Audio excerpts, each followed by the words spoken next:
Yes. Thank you. Yeah, we are all tired now a little bit, I guess. It was a long day, everything. Everybody. Yeah, helped a little bit for a while. Okay, so let's try to make a little effort to concentrate in this hour now. Yesterday I told you that it's very important to know what's the geological foundation of the farm that you are farming. I asked myself, what was the geological foundation of Kobawitz? You know, where the course happened, where Rudolf Steiner came to tell the farmers. So I was very lucky to be able to be 3 times to Kobawitz in the last 2 years. And at the first trip, we visited a small biodynamic farm near of Kobawitz. And I asked them, you know, they are farmers. I asked them, what is the geological foundation? And they said, come, I show you. They had digged a big hole for the foundation of the new stables. So I was able to take a look inside the earth, about 3 meters or something. You know, it was a gift. It was like, wow. And there were a lot of round stones, very hard round stones, red colored round stones. And I asked him, can I pick one just for, you know, like a small thing that I carry home? So, yeah, take what you want. And I chose a red stone like this size, half round, half flat, and heart-shaped. And I asked him, what is this? What is this a material? What kind of stone is it? And he told me, these stones are from Norway. They made all the way down with the ice that was moving through the continents from Norway and finished there. So the geological foundation of Kobawitz is from Norway in some parts. It's amazing. Huh? This interrelation of the earth as a being and the connection from the Scandinavian countries. So we see every one of us is related in a special way with this place. So there's a picture where from the 100 years anniversary you can look after, and we discovered just in the second before that we are standing close to each other without knowing each other, you know. And now we are here together. You see, everything is interrelated. So, and I would like to take you very far back to understand really where we are now. And we will go very far back. So,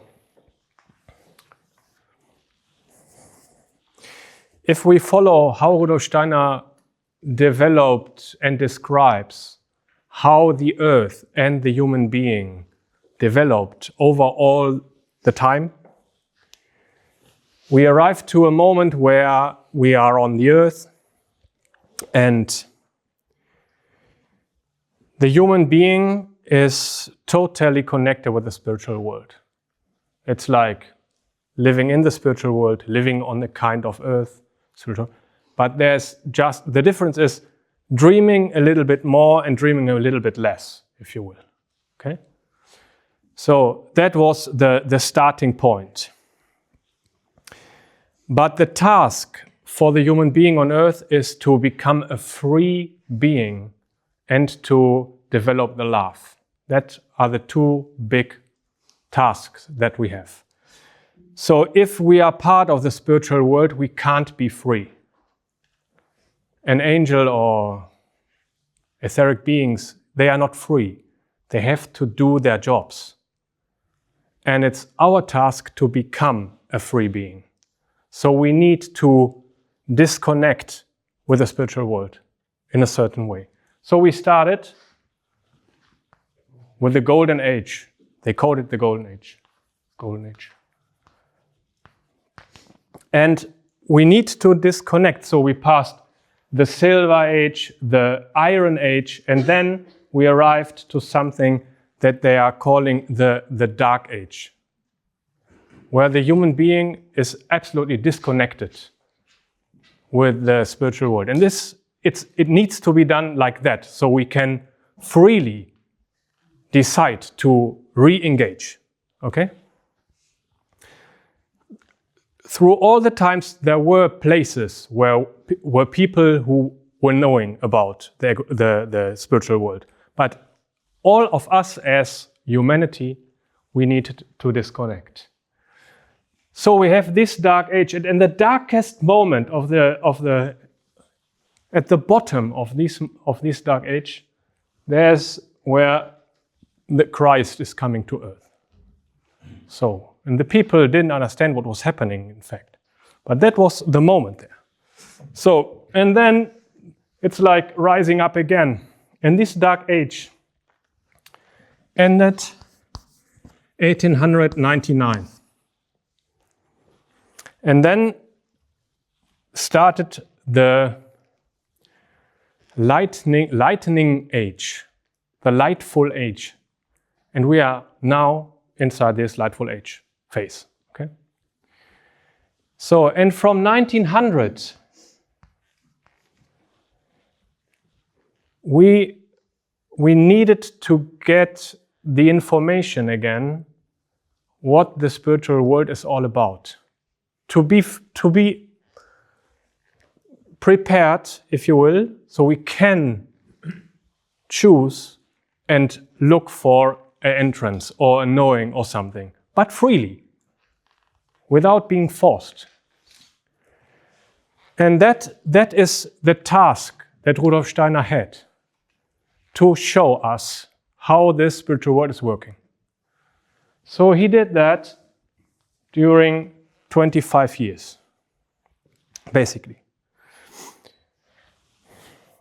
And if you look at the history of the Anthroposophical Society and the development of anthroposophy, it's very interesting because it was never easy.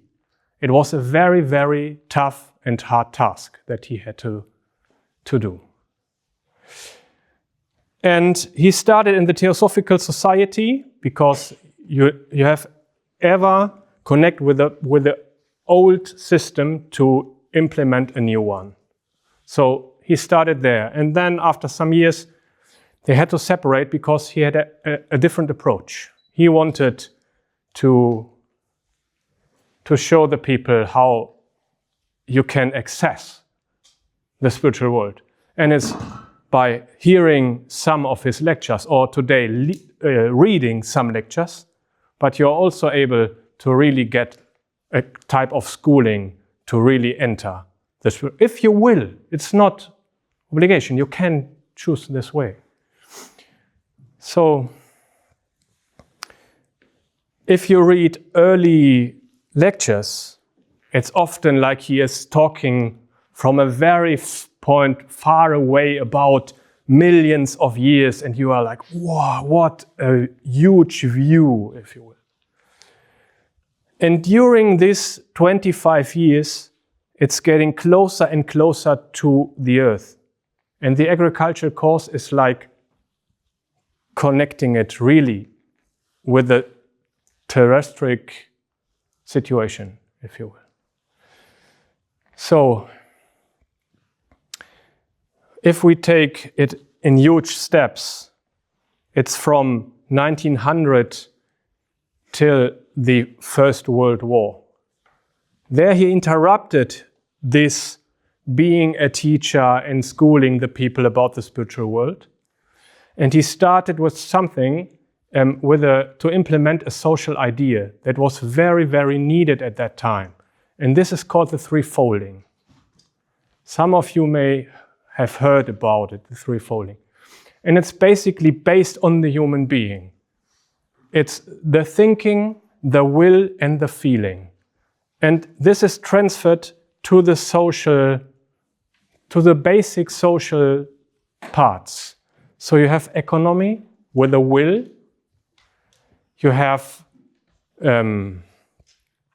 you have cultural life, and you have like the law and all that. That is connected with the feeling. And then you have the thinking is connected, that's the cultural life, with all schooling and having ideas and stuff. So he tried to implement this. They were working a lot. Many people were working during the World War I, and they were so close. They were the Prince of Baden. He was in charge to step out and tell the people after the war what would be the new social order that we will have. And he said to Rudolf Steiner, I go out and I will proclaim this threefolding. And he stepped out and he proclaimed the Wilson's 14 points plan. And we all know what was the result of this act.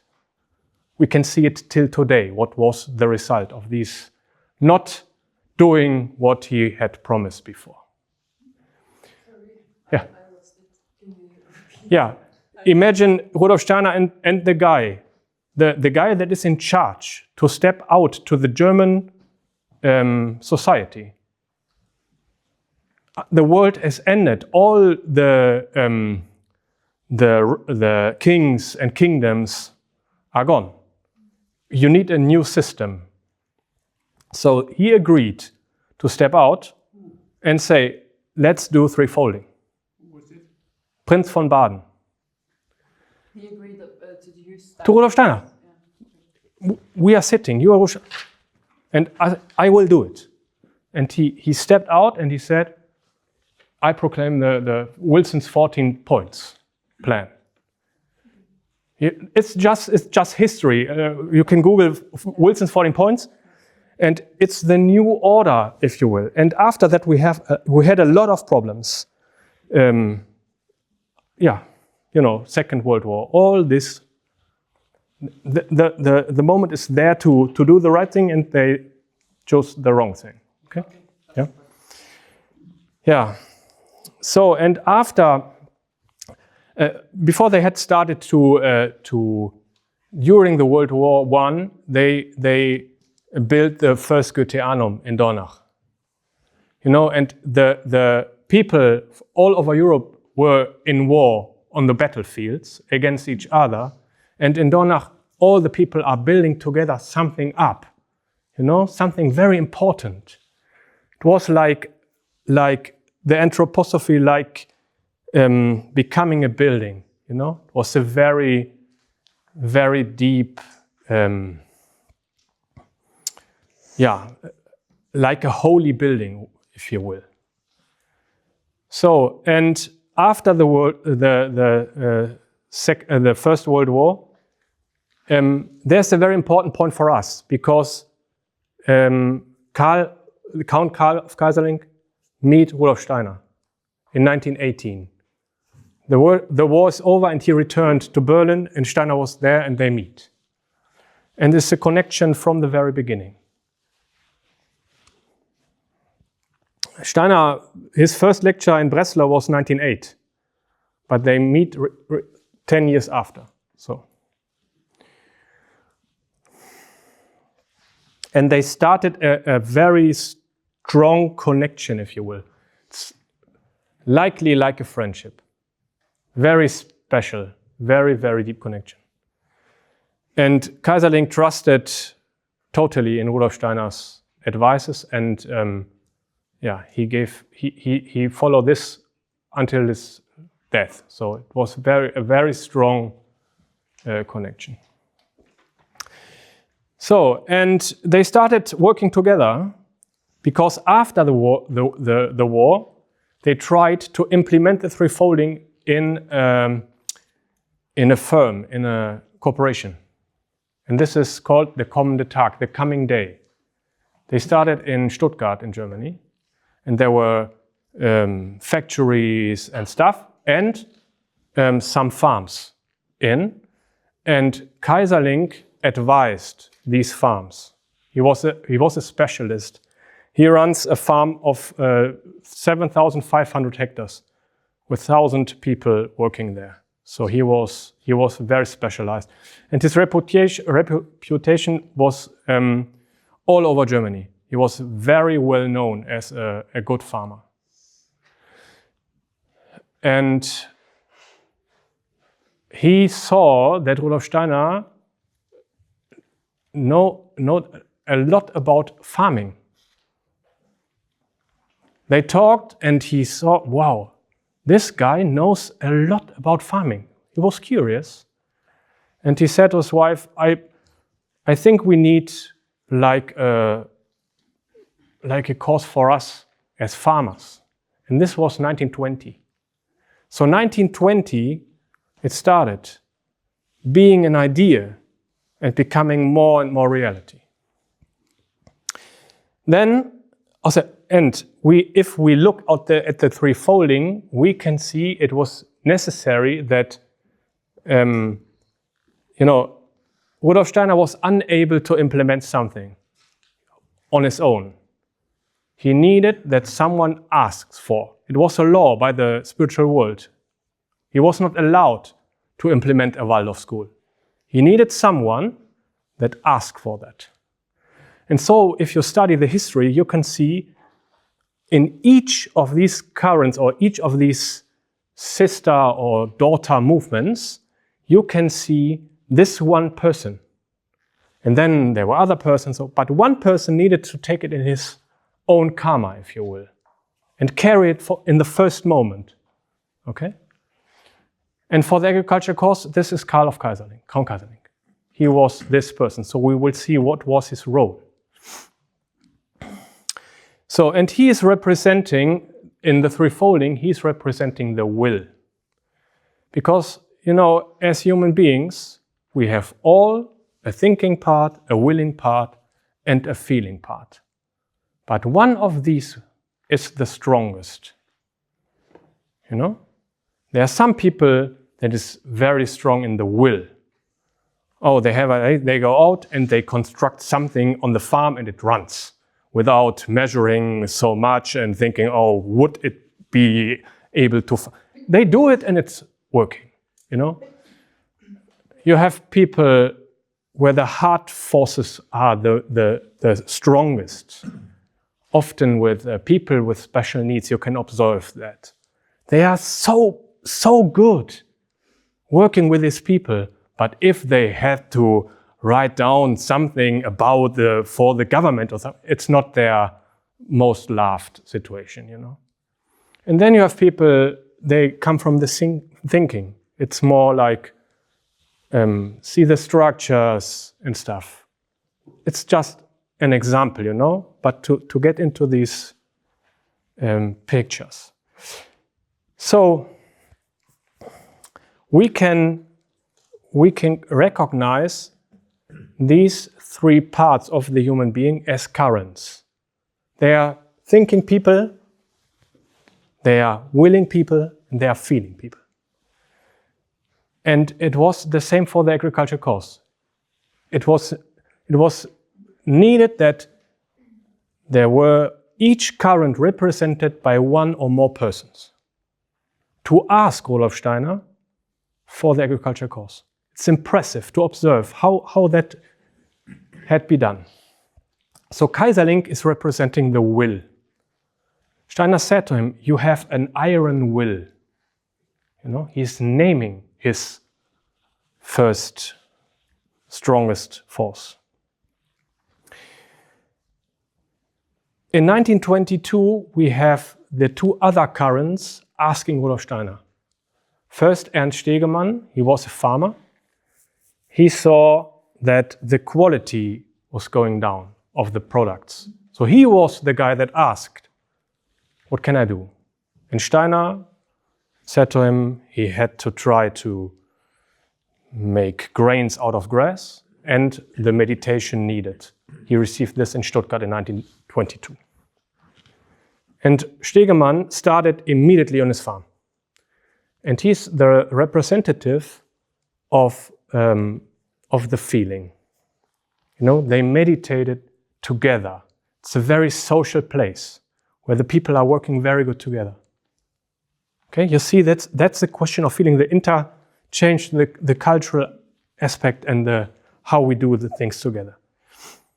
So, and at the same time, we see two young people in at the Goetheanum, and they asking Rudolf Steiner how to study the forces of life. How can we, as scientists, study this?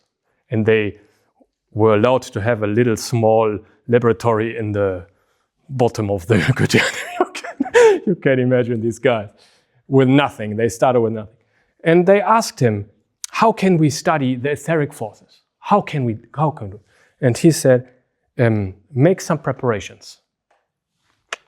How can we do it and stuff? So they started, and in autumn 1923, they put the first 500 in the soil. And at the same time, Stegemann on his farm did the same thing. So parallel, they were doing this first preparation. So then we need to know that in 1922, Rudolf Steiner started with some lectures that are like previous lectures of the agriculture course. He started. He received these questions, these agricultural questions, and he started to talk about. Yeah, and they are, oh yeah, soon we will have this agriculture course. But then happens something very strong in the anthroposophical movement, because the first Goetheanum at New Year 22, it was burnt down. Someone put fire on the building, so it was burnt down. So they lost it. It was like a very big crisis, you know? You can imagine. All this work, all his work and all the work of all the people is burnt down. So it's so close that there ends everything. And it's Pfeiffer, Ehrenfried Pfeiffer, that carried Rudolf Steiner through this situation. He helped him. He was a young guy. He was 20 years old, you know? He was a young guy. But he helped Rudolf Steiner in this outstanding situation. And you know, Ehrenfried Pfeiffer is a guy. Rudolf Steiner, in German it's like that. You have, not like in English, you for everyone. We have like an official, is Sie, and you have du for someone personal, you know? And Steiner said Sie to everyone. His wife, Frau Dr. Steiner, you know, he was not saying, oh, Marie, no, Frau Dr. Steiner. And there were just a small amount of people who received the du from him. And Ehrenfried Pfeiffer was one of these guys. Impressive. Es stört ihn ja nicht, wenn ich ihn Ehrenfried Pfeiffer nenne. Also wenn ich ihn Ehrenfried nenne. You will not be interrupted or if I call you, you know. So impressive. So there's a strong connection. He is one of these two guys. Wachsmuth and Pfeiffer ask for how can we study the etheric forces. So we have a big crisis, and like the agriculture course is a bit more far away than normally, you know? If not in 22 perhaps, or early 23, we have had the agriculture course. So it's not clear that we will receive one, okay? So Rudolf Steiner started in 23 after this crisis with a strong work. He did sometimes 3 lectures a day, you know, different topics. So impressive, the work. And at Christmas 23, there happened a great change for the anthroposophical movement, because they founded the Anthroposophical Society new. And as we know it today, we have the sections, we have the, how is it called in Hochschule? Is, High school of spiritual science and stuff, all that. You know, for all of you young people, that was a big question all the time. The difference between the young people and the elder anthroposophical people. So sometimes we had 2 societies. A free society of the youth and the official society of the elder people, you know? Yeah, they were unable to interrelate, you know? And through the last 100 years, it was, and now we are in the same situation again. The same pioneering situation again. We have to found, no, you know what I mean. We have to observe this moment now. It's the same. The only difference is we are climbing up a hill, you know, and we did a full round now, 100 years. We're looking at the same valley, but from a different angle. Okay, we know something more, but it's the same, quite the same situation again. Okay. So Kaiserling sent his nephew to this Christmas Congress, and he asked for the date to have the agricultural course. So he said, yeah, I will come then, and he came. So they prepared everything stuff. And Rudolf Steiner got very, very ill at that moment. Ill to death, you know, very, very ill. But he made it from Dornach to Breslau, more than 1,000 kilometers, to give to the people this lecture. And you know, it's the agriculture course, and this is in June. From there, he went to Jena to see the first place for people with special needs, children with special needs. And in July, we have the course for the people who are helping people with special needs. And it's the last two movements that are founded. Then he is so ill he can't keep on, okay? So very, at the last moment, if you will. So. And now the agriculture course is coming. And then is something happening that's again a big crisis. So now we need the presentation.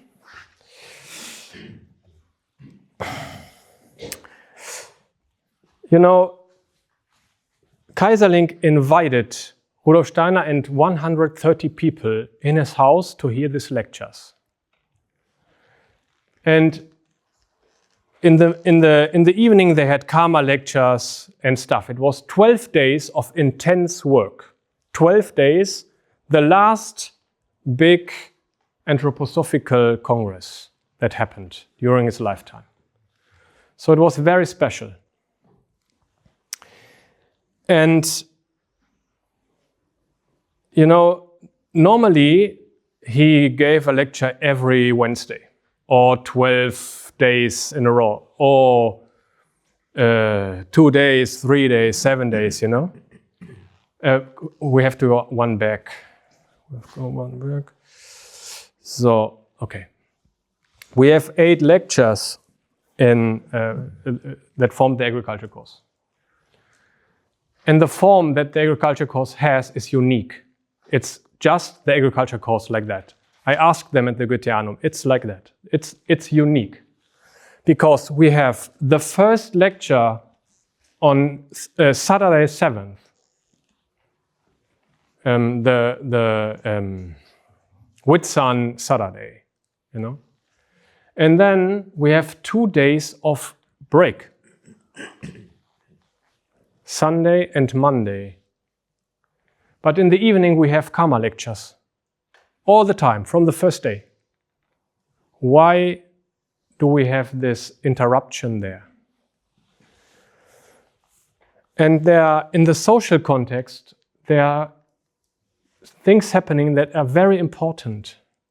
Because, you know, Kaiserling saw that it was necessary to found the movement.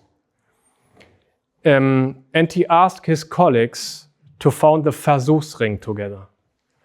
Founding the movement, if you imagine you have the Christian community, you know, that's not the anthroposophical church.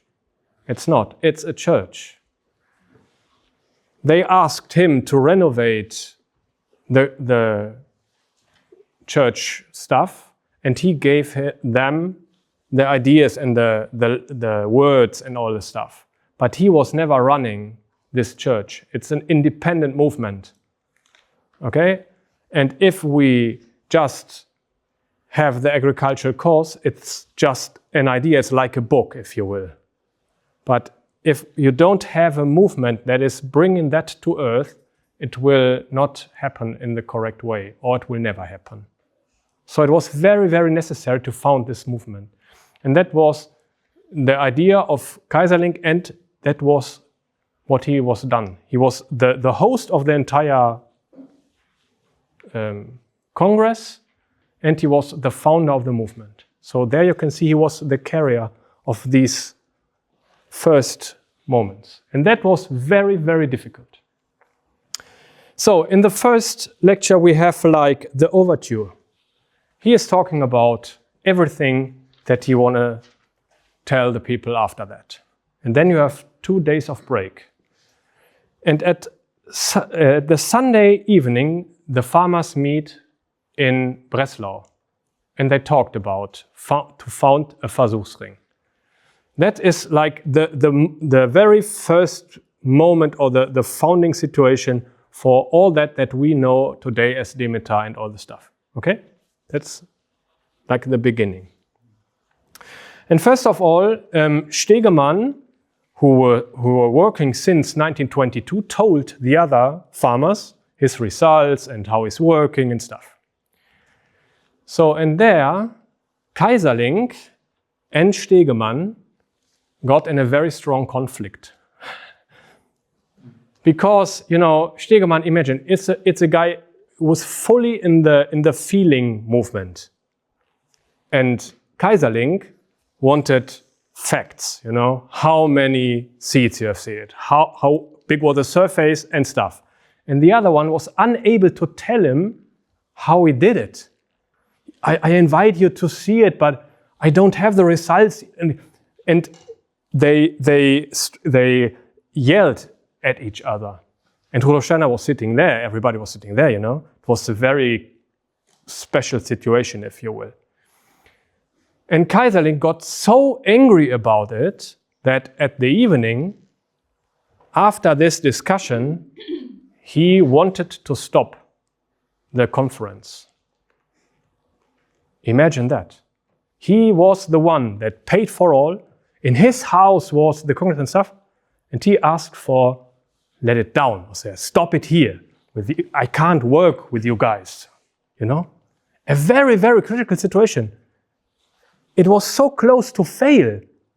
You know, from 1920 to this moment. And it was like, for him, it was the most important moment of his life, in Kaiserling's life, to have this really happening. And he's asking for stopping it. Imagine that, how he was feeling. Okay. So we know they continued today. But it was a lot of talking and working and doing and stuff. And, you know, we have Thursday, Tuesday, the second lecture, and Wednesday the third. And before the third lecture, they were able to announce the foundation of the movement. So it took a lot of time. You see? So, and now we can observe how Rudolf Steiner answered this situation for everybody. Because he gave a lecture especially for the movement of the will. He gave a lecture especially for the current of the feeling. And he gave one for the thinking. Okay, so every movement received their own lecture, their own entrance to the agriculture question. Can you imagine that? And after that, because we know these three currents have to work together on the farm, in the human being. It's impossible to have only one, you know? We have to interrelate these currents. And what we see when Stegemann and Kaiserling got a conflict, it's not because they didn't like each other. It is the current of the will is unable to understand the current of the feeling. it's a problem of the current. It's not the problem of the person. And still today we have these problems. You know, we can't understand the current of the other person. So we think he is dumb or he don't like us or whatever it is. You know, but it's a problem of the current. And if we know what's our current and where are we good at and where we need some help perhaps, and we can recognize the current of the other people, we can start to interrelate and to work together. Okay? And that's the question of the agricultural course. It's not only about how to grow something. It's a social impulse. And it's strongly related with the threefolding. We will see that. So after the fourth lecture, he gave us the general key. Everything that I'm telling you is based on the human being. So if you take the anthroposophical view on the human being, you are able to understand all the stuff that he's giving us and the social question too. Okay? Seems easy, it's not, but we have something to do. So today we can study, because he is repeating that after. It's a structure behind the agriculture course. Every word is on its place. So we have lecture for the will, 2 and 8. We have the lectures for the feeling. And imagine if you know these lectures, you know, this is with nitrogen and how they are related to each other, what kind of being is behind. That's a social question. That's a question of feeling. And 7th lecture, how the tree is in the landscape and stuff. How we are interrelated with the landscape, you know? How everything is interrelated. So, and then we have 4, 5, and 6. That is for the thinking. Good, bless you. So that's quite interesting, if you will, you know? But 4th lecture, half of the 4th lecture is digestion and stuff, nutrition and fertilization, and then 500, 501. Then we have all the preparations in the 5th. And then we have the ashes and all this horse tail. We have this in the 6th lecture. You see? And this is, if you will, you can take this currents. The thinking is anthroposophy. The Rosa Crucis, this is the will. And the manichismus, you know, this is the feeling part, the heart's force, like spiritual movements. Okay? So we have this is pure anthroposophy, if you will. These lectures 4, 5, and 6. But look at that. If we look at these lectures, what a kind of force we need to do the spraying preparations. What do we need? We need will, because we have to put all this stuff and we have to stay 1 hour there doing that. That's pure will, you know? But it's will like squared, it's mathematics. You know, it's thinking squared the will. Wow. So, 5th lecture, compost preparations. How he is talking about the plants and stuff. Oh yeah, the millefolium is so like a person who is so well when he enters a room and stuff. It's about relationships all the time and beings, and it's a complete different feeling if you read the lecture with 4 or with 6, okay? So, and then we have lecture 6 about the ashes and stuff. That is anthroposophy plus anthroposophy squared. Because you need the astronomy stuff, and that is why it's so hard to understand it and to apply. Because it's a specific kind of thinking. So, we had that yesterday. Okay, so we have this man, Count of Kaiserling, who was responsible that all that is coming to earth at the end. He was that person who was responsible for this act for the humanity as a whole. Yeah? Because that's the moment where the bio or eco movement in the world is founded. All the ecological, if you say, agricultural movement in the world is based on that moment. So in Germany, for example, it had split off. We have 3 big players, even if we are small, but 3 big players. We have Bioland, we have Naturland, and we have Demeter, like 3 important organic movements in agriculture. And, you know, the will is the economic life. So Naturland, they are strong at that. They have 4,000 members, and all over the world they are selling stuff. They are very strong at that, the economical life. Bioland, they are basic, democratic, and very, looking for the relation and stuff. This is this feeling, legal, political life. And Demeter, so we are like the thinking part. We possibly. But the problem is that in each of them you have all the 3. You know, every time you have all the. It's just to look at where's the strongest force to understand this concept.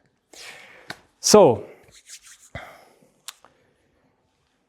after the course, Count Kaiserling was the president of the new founded situation. And the same conflict that they had during the agriculture course keeps on going. So for him it was like the most important moment in his life to have this agriculture course in his house, you know. And there's one situation, one specific situation that changed everything for him. What was like a little grain, like a seed in his soul. It's on Thursday, and he asked. It was like there was a morning break, having some breakfast stuff, and then they have the question time, and after that there were lunch for 12 people in the dining room there, in the big room where the course was having place.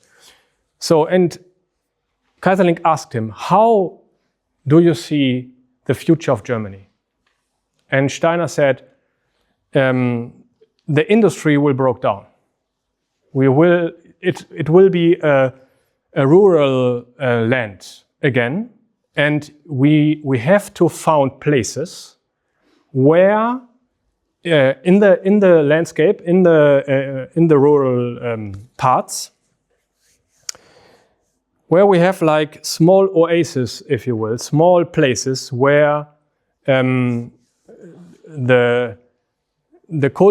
cultural life could have a place, and where the youth of Europe will come to receive their apprenticeships.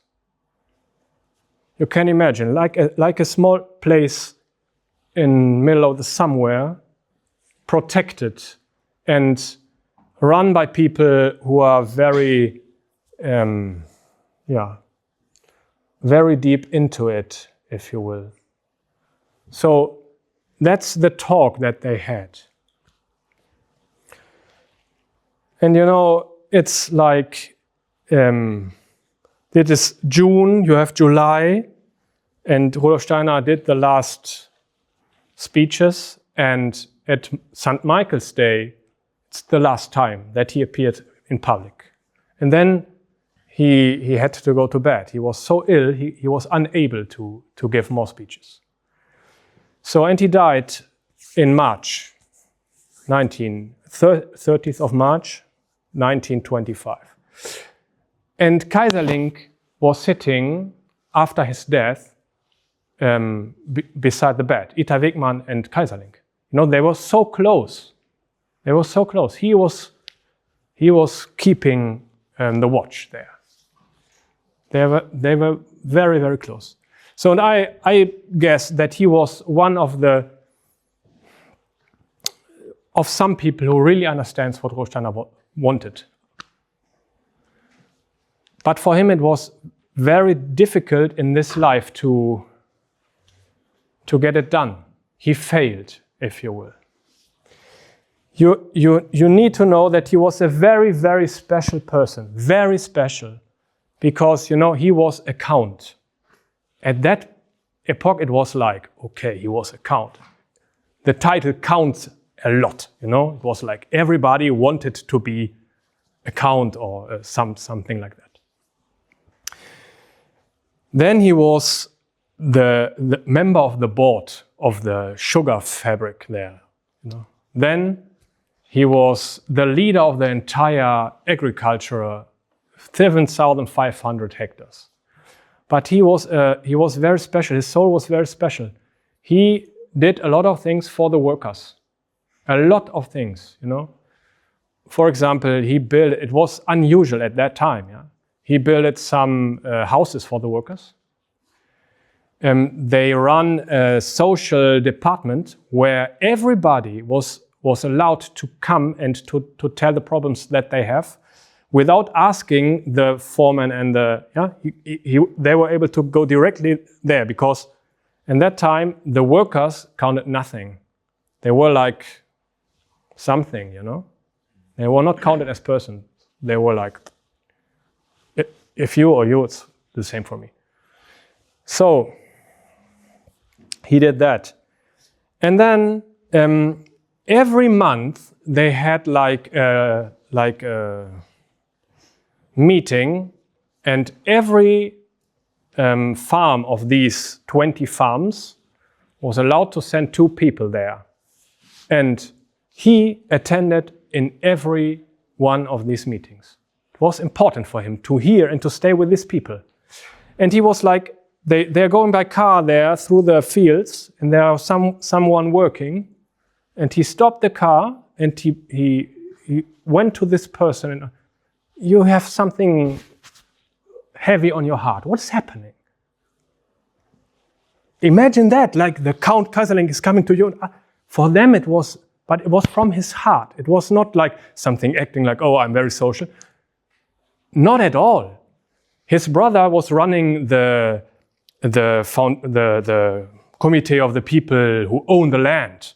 So they debated and were struggling officially in public. You know, he was very working for these workers.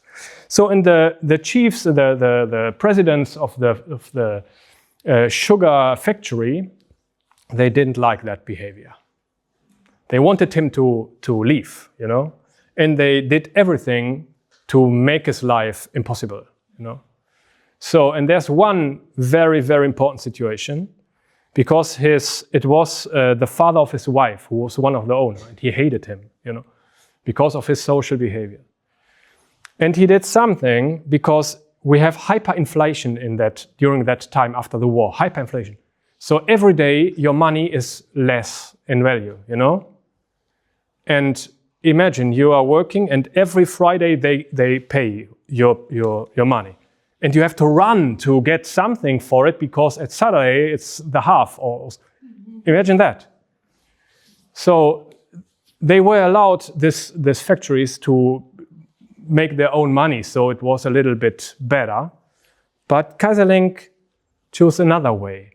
He, imagine, 1,000 people working there, and for everyone, every day, they had to write down the count of hours you had worked.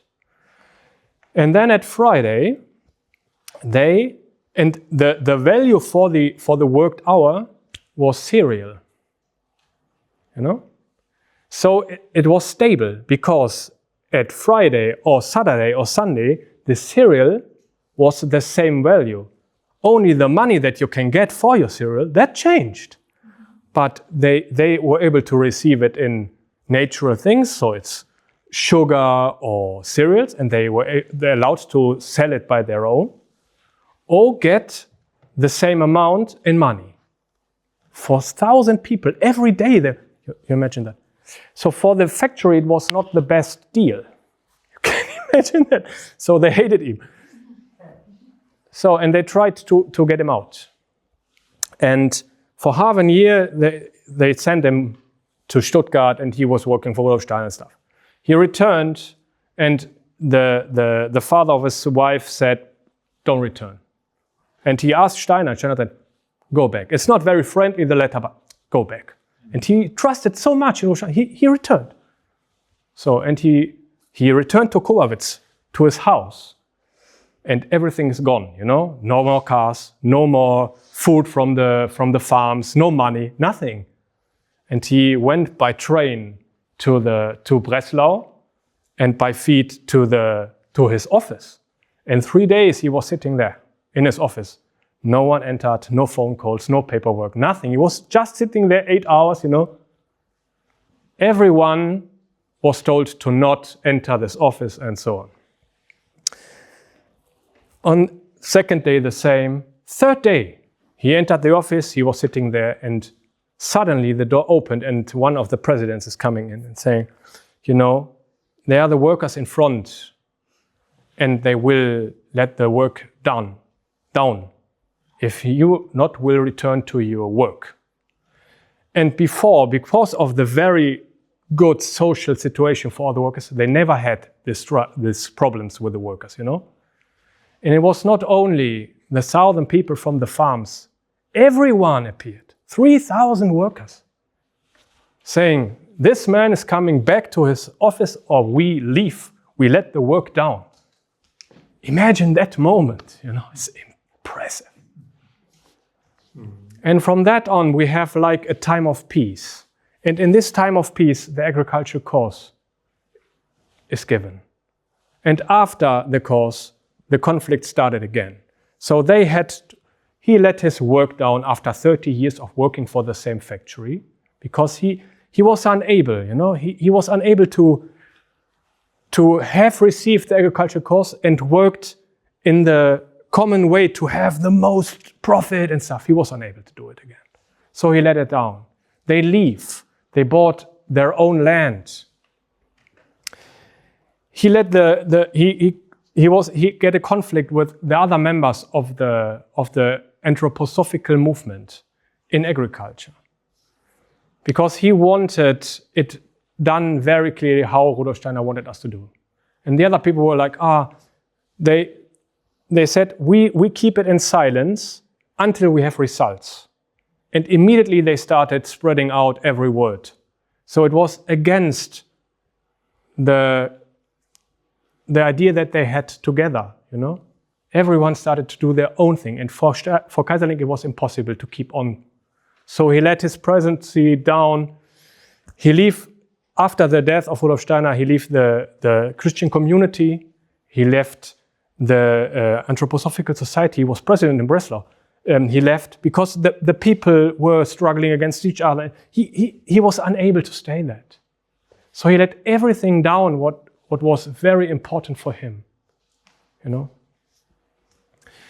And during the last weeks of his life, he died in December 1928. In the last weeks, after a time of very depressive and strong and painful moments, he found new people that wanted to found places like they were talking about during the conference with Steiner. Places with agriculture, with culture, with schools and stuff. And the government of that time wanted to support that if Kaiserling worked with them. So his reputation was still very good. And he was so lucky and happy that he found these people and started this work. And when he went there, the night after this meeting, he died. He was unable to really bring it, during his lifetime, bring it down to earth. So, but he formed like a mantra. And this mantra was found places with peace and love where Christ is able to resurrect. And this was it was a phrase that he repeats during the last weeks of his life. So when he died, they put this on his urn, these words, you know.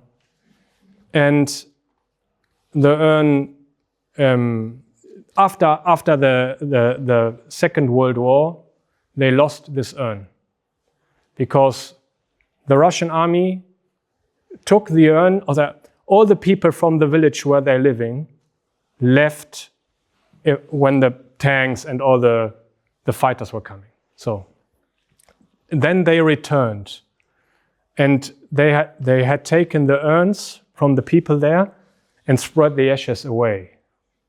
And so the countess took the urn and made a hole by her hands to dig a little place to put there in. And 1 year later, she had to leave forever and never was able to return. She died in 1966, and now it was Poland, it was Soviet territory, so she was unable to go there. And she put the last papers, they were robbed many times by the troops. So the last few papers that she had, she put it in the roof of the place where she were living, in a small cabin in the school. So, and after we did a 100 years anniversary at Whitsun, we went with 50 people there to Kobawitz, and we did like a spiritual 100 years anniversary. You know, it was very impressive. We went there, and at Sunday, all the people returned home, and we on Monday went to see the place where this happened. And I was like, okay, I take a shovel, and I try to perhaps maybe I find something, you know, like a curious idea, like childhood ideas, you know. So we went there, and it was a working day. Whitsun Monday for us was a free day, but for them it was a working day. So in the school there were the children and the teachers and stuff, and we were asking, hello, we are from Germany, we are some crazy guys. Did you find something in your roof? Because the roof was new. And they said, yes, we find some old papers in the roof. And we was, oh, what? Yeah, we gave it to a local museum. Yeah, today the guy is not there, but we connect you. We were all nice, pretty and stuff. Okay, we returned home.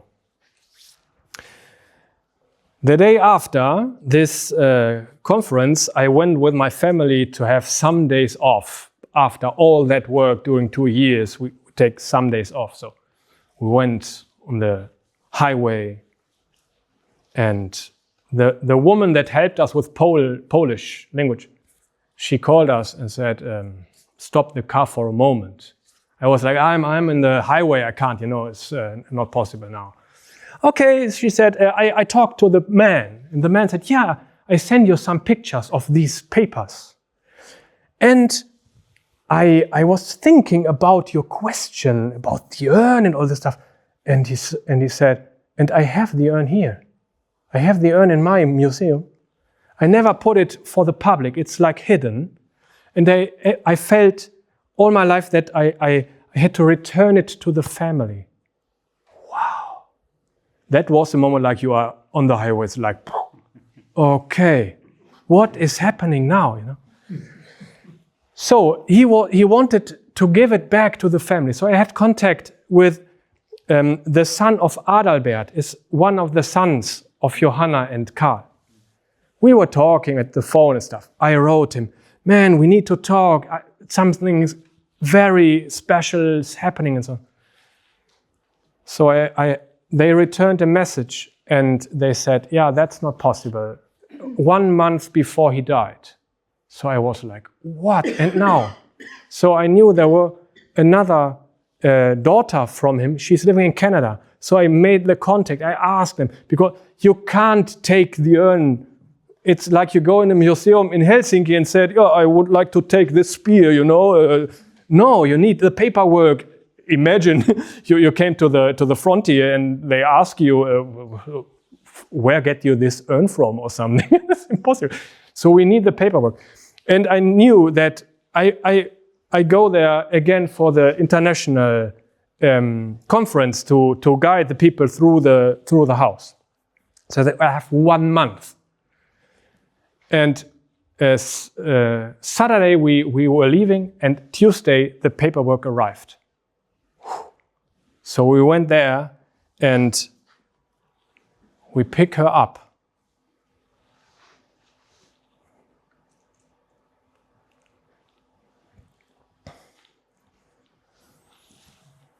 So you can imagine it was an official moment with the mayor and television and like that. I have a suit, you know, we were like official Demeter Deutschland, like that. So I gave a little speech about his life because the Polish people didn't know what a treasure they had there, you know. So it was very special for them to hear about his life. And it's like we are connected now with Polish historical people and stuff. It's amazing. So I took this urn home. You know, he was sitting on my back seat. I was driving through Poland. He was sitting there. And for some months, he lived in my working room in my house. He was there, you know. And even if there's no ashes inside, there is this resonates in the room if he is there. So the idea was to bury it at the Goetheanum. That was not possible.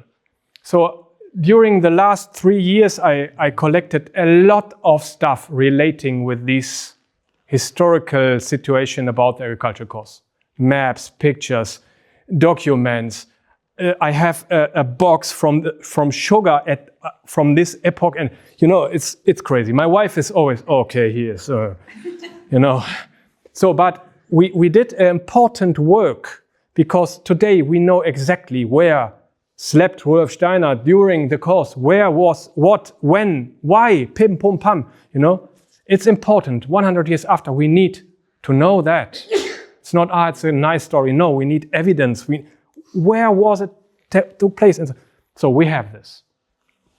So I asked them at the Goetheanum, do you want to have an exhibition with all this stuff once in a lifetime? Because after that, this urn, I had to return them to the family in Canada. So it was then or never. Yeah, they didn't want it. So my idea was we do it for the 20 of the agriculture conference this year, you know, to see what happens 1 year after. They don't want it. So we organize it in our region for our local winter conference. And we had the winter conference and we had this, all these items, you know, and there is a death mask they made. You know what a death mask? Yeah, after the death, they make a mask. So this mask was in England and they lost it and stuff. I found it again and I had it in the same, and now he's living in my house. Kaiserling, his death mask, you know, you can see his face and you can see his hands. They made a mask of his hands. They are so fine. He is such a lovely person. It's impressive. So we had this exposition and he returned home to his family, and this month he was buried in Canada, in Ontario, at the graveyard of the family Kaiserling. So, but, you know, this is not happened just like this. You can imagine that the spiritual world is very interested in helping us in this very, very critical moment of the movement, because we are in a very critical situation now. The original force, as I told you yesterday, is lost. We have to renew it. And we just passed this moment, you know? It's now or never, if you will. So in this critical moment, just in this moment, the urn appeared in our movement, and it has, this is like the mantra that he created in his inner work, you know? Found places with freedom and love in which the Christ can resurrect. And you know, this wording, we knew this wording because in the books of the Countess you have the wording. But, you know, there was a huge difference because this little word here, the in, was changed. It says auf, and this is on, you know? And it's a huge difference if the Christ resurrects in that place or on that place. You can feel this difference, yeah? So it's so necessary that we have the original wording, because this is the original wording. And that he appeared in our movement again. Like, this could be the mantra for our movement. To really found places in his social ideas, to really work together with love and freedom, and really found these places where the youth can have their apprenticeship, where we can grow healthy food that really have nutrition values in the way we talked yesterday about it, for the animals, for breeding, for everything, you know. It's like special places that we need to found, to have. Or the places that we are already running, re-impulse and add the things that we are needed to.